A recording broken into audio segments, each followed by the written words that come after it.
1. સવારના 4 થી 6 સુધીનો સમય માંગ લક્ષ્મી અને ભગવાન નારાયણનો સમય હોય છે. આ સમયે દેવી લક્ષ્મીની પૂજા કરવાથી લક્ષ્મીની પ્રાપ્તિ ઝડપથી થાય છે. 2. જ્યારે પણ તમે કોઈને કંઈક દાન કરો છો તો ઘરના મુખ્ય દ્વારની અંદર ઊભા રહીને કરો. તેનાથી દાનનો પૂર્ણ લાભ મળે છે. 3. શાસ્ત્રો અનુસાર ઘરના રસોડામાંથી લોટ, ચોખા, હળદર અને મીઠું ક્યારેય ખતમ ન થવા દેવું જોઈએ. એવું કહેવાય છે કે તેનાથી ઘરની બરકત ચાલી જાય છે. એટલા માટે ઘરમાં આ વસ્તુઓ પૂરી થાય તે પહેલા જ લાવીને રાખો. પહેલા બાળકનો પહેલો દાંત પડી જાય ત્યારે તેને નીચે ન પડવા દેવો જોઈએ. તેને ચાંદીની ડબ્બીમાં સુરક્ષિત રીતે રાખો. આમ કરવાથી ઘરમાં ધનની સમસ્યા નહીં આવે. 4. જો તમે ઘરમાં દીવો પ્રગટાવો છો તો દીવામાં રૂની જગ્યાએ મોલીનો ઉપયોગ કરો. તેનાથી તમારી પૂજાનું તરત જ ફળ મળશે. 5. ઘરની અલમારીમાં અથવા તો અલમારી ઉપર ફાટેલા અને જૂના કપડાની પોટલી ન રાખો. તેનાથી પતિ અને પત્નીના સંબંધોમાં અનબન અને તકરાર થઈ શકે છે. 6. જો ઘરના બાળકો વારંવાર બીમાર પડે છે તો મંગળવારે કોઈ સોનીને બાળકના માપનું અષ્ટધાતુનું કડું બનાવવા આપી દો અને શનિવારે કડું ઘરે લાવી ગંગાજળથી ધોઈને હનુમાન ચાલીસા વાંચીને બાળકને પહેરાવી દો. 7. ગુરુવારના દિવસે લોટની 2 રોટલી લઈને એકમાં હળદર અને બીજામાં ચણાની દાળ નાખીને બંને રોટલી ગાયને ખવડાવો. તેનાથી લગ્ન ઝડપથી થાય છે. 14. જો તમારા પૈસા ક્યાંક ફસાઈ ગયા છે અને તેને બહાર કાઢવા માંગતા હોય તો એક નાળિયેરમાં ખાંડ ભરીને પીપળાના ઝાડ નીચે દબાવી દો. 8. જો ઘરમાં લડાઈ ઝઘડા થાય છે અને આ મોટા ઝઘડામાં ફેરવાઈ જાય છે તો ઘરની સફાઈ કરતી વખતે સેંધા મીઠાના પોતા કરવાનું શરૂ કરો. 9. જો તમને તમારા કરિયરમાં સારા સમાચાર નથી મળી રહ્યા અથવા તમારી નોકરીમાં પ્રગતિ નથી થઈ રહી તો શુક્રવારે સ્ટીલનું તાળું લાવો. પરંતુ ધ્યાનમાં રાખો કે ખરીદતી વખતે કે પછી તે સારું છે કે ખરાબ તે તપાસવા માટે તેને ખોલશો નહીં. શુક્રવારે રાત્રે તેને તમારા બેડરૂમમાં રાખો અને પછી શનિવારે તેને કોઈ ધાર્મિક સ્થાન પર મૂકો. જ્યારે કોઈ તેને ખોલશે તો તમારા નસીબના તાળા પણ ખુલી જશે. 10. શંખપુષ્પીના મૂળને ચાંદીની ડબ્બીમાં ભરીને ઘરની તિજોરીમાં રાખવાથી ક્યારેય ધનની કમી નહીં થાય. 11. કેસરના 2 તણખલા લ્યો. બંનેને એક પછી એક બંને હાથની હથેળીઓ પર મસળી લ્યો અને પછી કામ પર જાઓ. આમ કરવાથી નિયમિતપણે ધન આવતું રહે છે. 12. જો ઘરમાં નાનું બાળક છે તેને ઊંઘ નથી આવતી અને તે રડતું રહે છે તો ફટકડીનો એક ટુકડો કાળા કપડામાં બાંધીને ગળામાં પહેરાવાથી બાળક સૂઈ જાય છે. 13. સાંજે ઘરમાં ઘીનો ઓછામાં ઓછો એક દીવો જરૂર કરો.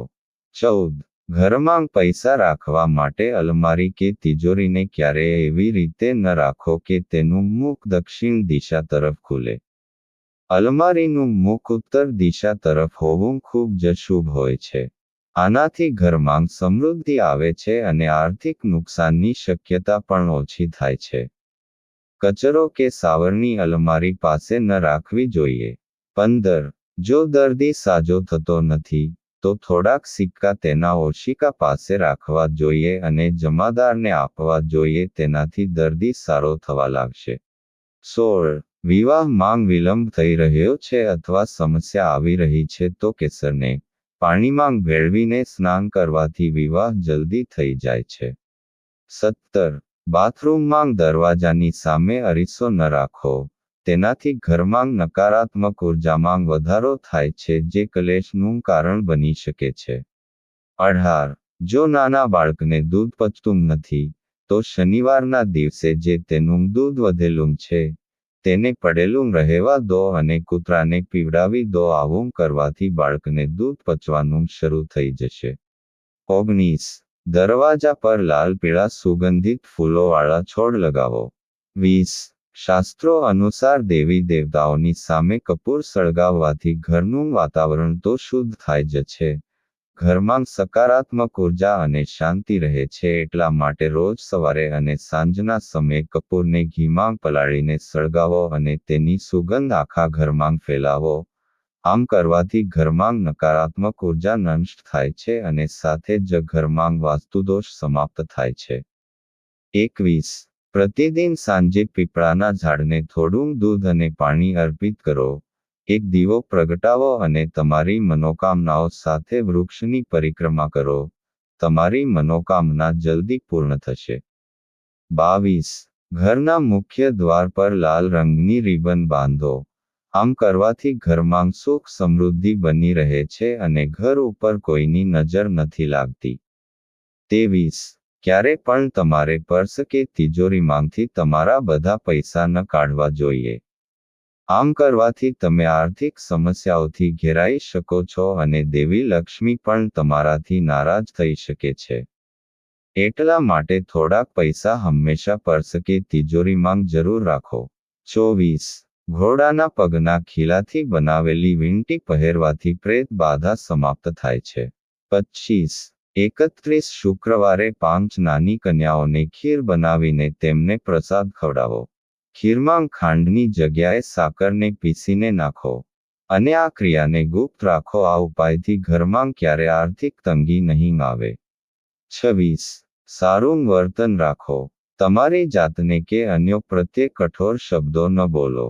મનમાં ખરાબ વિચારો ન લાવશો. હંમેશા હકારાત્મક વિચારો. 27. જો લેણું ચૂકવવામાં મુશ્કેલી પડી રહી છે તો 5 ગુરુવાર સુધી લગ્નની સામગ્રી કોઈ પરિણીત સ્ત્રીને દાન કરો. તમારે શુક્લ પક્ષના પહેલા ગુરુવારથી આ ઉપાય શરૂ કરવાનો છે. 28.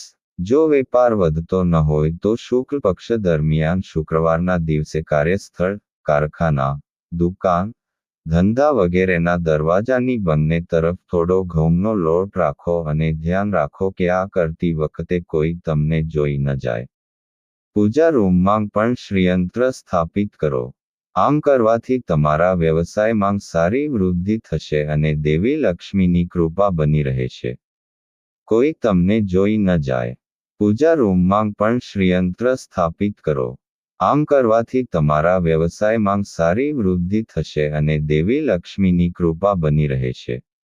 29. બેડરૂમમાં કપૂરની ટીકિયા સળગાવવાથી પતિ પત્નીની એકબીજા પરની શંકા દૂર થાય છે. 30.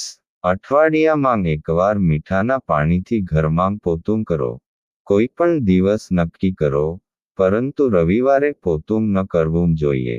તેનાથી આર્થિક નુકસાન થાય છે. અન્ય કોઈ પણ દિવસે મીઠાના પાણીથી પોતું કરવાથી ઘરના તમામ દોષ દૂર થઈ જાય છે. 31. વાસ્તુ પ્રમાણે ઘર બનાવો. ઘર વાસ્તુ પ્રમાણે ન બનાવ્યું હોય તો તેને સુધારી લો. ઘરમાંથી વાસ્તુ દોષ દૂર કરવા માટે કપૂર ખૂબ જ જરૂરી છે. જો પગથિયાં, શૌચાલય કે દરવાજો ખોટી દિશામાં બનેલો હોય તો દરેક જગ્યાએ એક કપૂરની ગોટી રાખો. ત્યાં રાખવામાં આવેલ કપૂર ચમત્કારિક રીતે વાસ્તુ દોષ દૂર કરશે. જો આ વિડિયો તમને પસંદ આવ્યો હોય તો વિડિયોને લાઇક કરજો, ચેનલને સબસ્ક્રાઇબ કરજો અને બાજુમાં આપેલા આઇકનને પ્રેસ કરીને ઓલ ઉપર સિલેક્ટ કરી લેજો, જેથી તેમને વિડિયોની નોટિફિકેશન સૌથી પહેલા મળતી રહે. અને કોમેન્ટ બોક્સમાં જય શ્રી રામ જરૂરથી લખજો. વિડિયોને છેલ્લે સુધી જોવા બદલ આપનો ખૂબ ખૂબ આભાર.